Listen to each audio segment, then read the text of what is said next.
அஸ்ஸலாமு அலைக்கும் வரஹ்மத்துல்லாஹி வபரகாத்துஹு. நம்ம இப்போ சஹாபாக்களின் அறிவுரைகளை பற்றி தான் பார்க்க போகிறோம். அதுக்கு முன்னால் சஹாபாக்கள்னா யார் அப்படின்னு நம்ம தெரிஞ்சுக்கலாம். முஹம்மது நபி ஸல்லல்லாஹு அலைஹி வஸல்லம் அவங்களுடைய தோழர்கள், அதாவது ரசூலுல்லாஹ் காலத்தில் வாழ்ந்தவங்க. ரசூல்லாவை நேரடியாக பார்த்து ரசூல்லா மீது விசுவாசம் கொண்டு கடைசி வரைக்கும் முஸ்லீமாகவே வாழ்ந்தவங்க.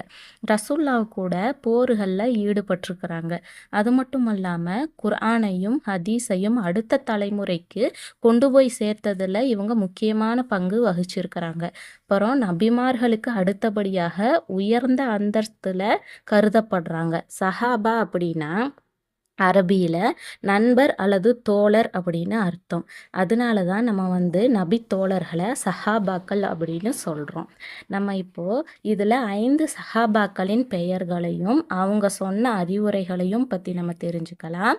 முதல்ல அபு ஹுரைரா ரலியல்லாஹு அன்ஹா அவங்க என்ன அறிவுறுத்துறாங்க அப்படின்னா, நீங்கள் சேவல் கூவுவதை கேட்டால் அல்லாஹு தாலாவிடம் அவனது பேரருளை கேளுங்கள்.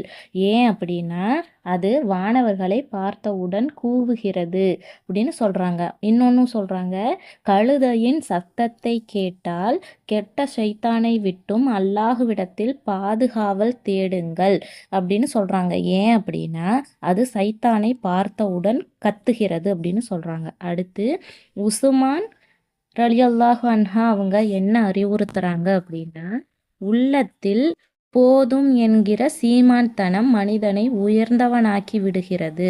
அப்படி இல்லை அப்படின்னா ஏழ்மை அவன் மனதை துன்புறுத்துகிறது அப்படின்னு அறிவுறுத்துறாங்க.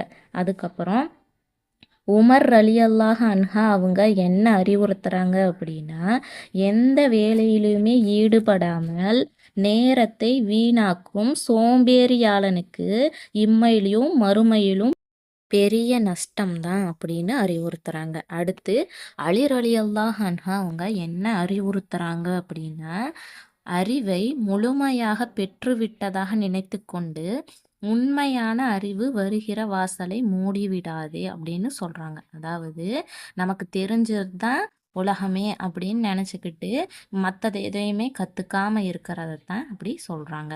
அடுத்து நம்ம அபூதர் கிப்பாரி ரலியல்லாஹு அன்ஹா என்ன அறிவுறுத்துறாங்க அப்படின்னா, நான் ஒரு முறை பள்ளிவாசலில் குப்புற படுத்திருந்தேன். அப்பொழுது முகமது நபி ஸல்லல்லாஹு அலைஹி வஸல்லம் அவங்க என்கிட்ட இப்படி குப்பர படுத்து உறங்குவதை இறைவன் விரும்புவதில்லை என்று கூறினார்கள் அப்படின்னு அறிவுறுத்துறாங்க. இன்ஷா அல்லாஹ் இந்த அறிவுரைகளை பின்பற்றி நடக்கக்கூடியவர்களாக நம்ம இருக்கணும். ஆமீன். இது போல் பயனுள்ள வீடியோக்களை தொடர்ந்து நம்ம பார்க்கலாம். நீங்கள் நம்ம சேனலை சப்ஸ்கிரைப் பண்ணுங்கள், ஷேர் பண்ணுங்கள், கமெண்ட் பண்ணுங்கள், லைக் பண்ணுங்கள். அஸ்ஸலாமு அலைக்கும் வரஹ்மத்துல்லாஹி வபரகாத்துஹு.